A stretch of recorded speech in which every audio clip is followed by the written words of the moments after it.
Good morning, good afternoon, amazing Boronda Meadows families. I have a wonderful guest here with me. His name is Rafael Zavala. He is one of our directors for Salinas City School District. Rafael, ¿cómo estás? Muy bien, gracias. Rafael, ¿nos puedes contar un poquito más de tu trabajo y el libro que nos vas a leer?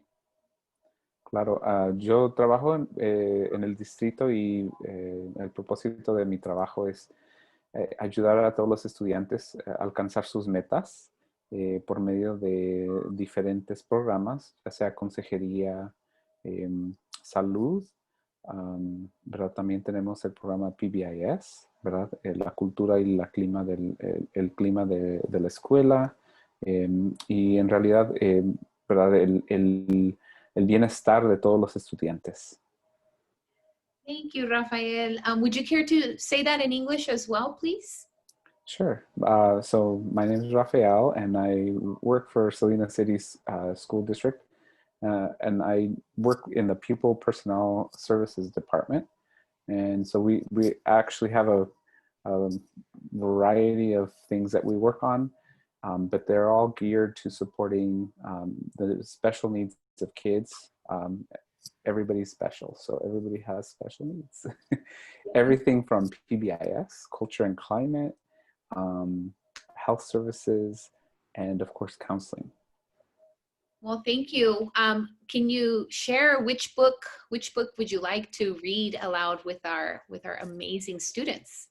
Awesome. So this is a book that I always read every year to my kiddos. And it's called Oliver Button is a Sissy. It's by one of my favorite authors, Tommy DePaola.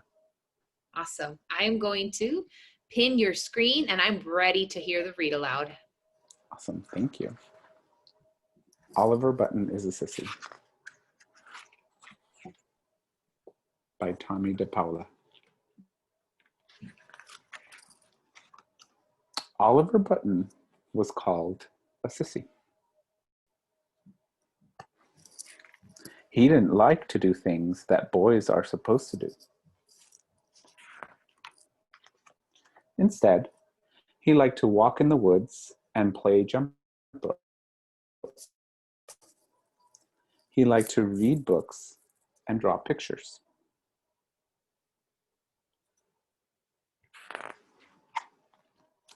He even liked to play with paper dolls.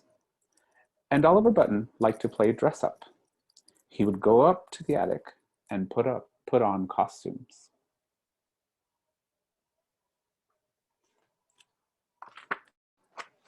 Then he would swing and dance and make believe he was a movie star. Oliver, said Papa, don't be such a sissy. Go out and play basketball, football, or baseball, any kind of ball.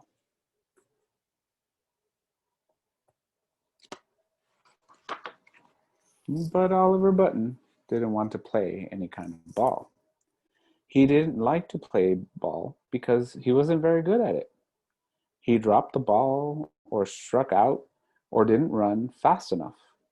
And he was always the last person picked for any team. Oh, rats, the captain would say. We have to have Oliver Button. Now we're going to lose for sure.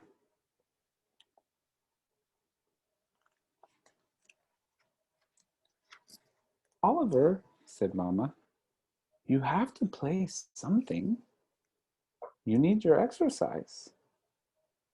I get exercise, Mama, said Oliver. I will walk in the woods. I will play jump rope, and I love to dance. Watch.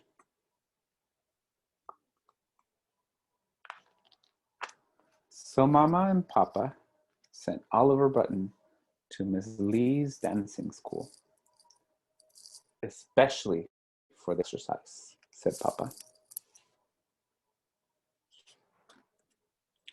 Oliver Button got a nice, black, shiny pair of tap shoes, and he practiced and practiced. But the boys, especially the older ones, in the schoolyard, teased Oliver Button. "What are those shiny shoes, sissy?" they said. "La-de-doo, you gonna dance for us?" And they grabbed Oliver's tap shoes and played catch with them until one of the girls caught them. "You leave Oliver Button's tap shoes alone," said the girl. "Here, Oliver."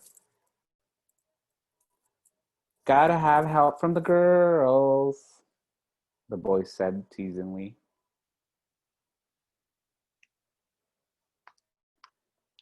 And they wrote on the school wall, "Oliver Button is a sissy."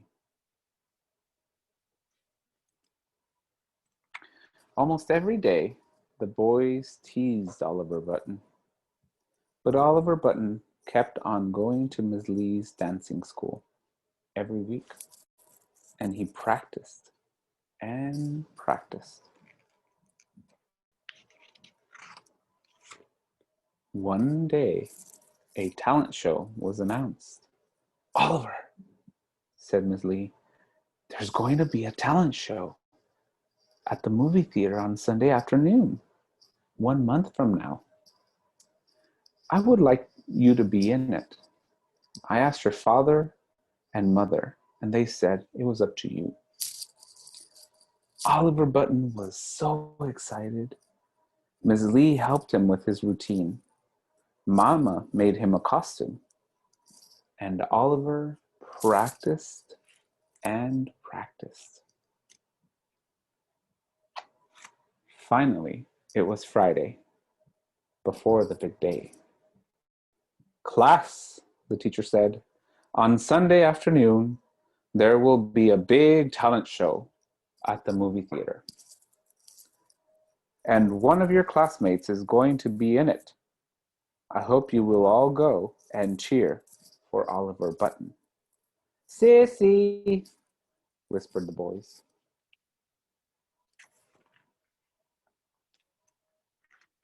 On Sunday afternoon, the movie theater was full.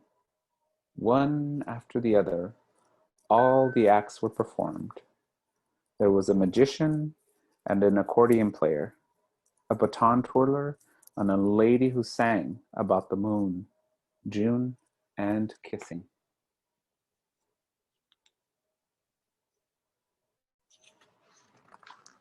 Finally, it was Oliver Button's turn. The piano player started the music, and the spotlight came on. Oliver Button stepped into it.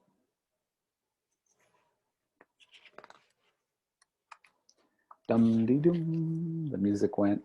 Dum-de-dum-dum-dum. Oliver tapped and tapped. Dum-de-dum-dum-dum-dum. Oliver bowed and the audience clapped. When all the acts were over, everybody came out on stage. The master of ceremonies began to announce the prizes. "And now, ladies and gentlemen, the winner of the first prize, the little girl who did that beautiful baton twirling, Roxy Valentine." The audience cheered and whistled.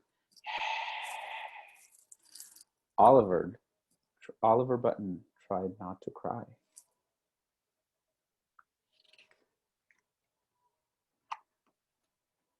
Mama and Papa and Miss Lee gave Oliver Button big hugs.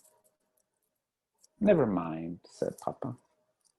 We are taking a great dancer out for a great pizza. I'm so proud of you." "So are we," said Mama and Miss Lee. On Monday morning, Oliver Button didn't want to go to school. Now, Oliver," Mama said. "That's silly. Come on and eat your breakfast. You'll be late." So Oliver went to school.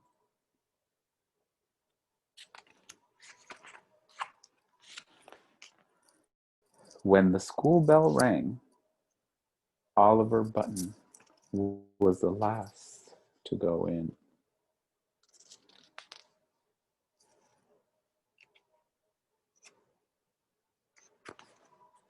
Then he noticed what was on the school wall.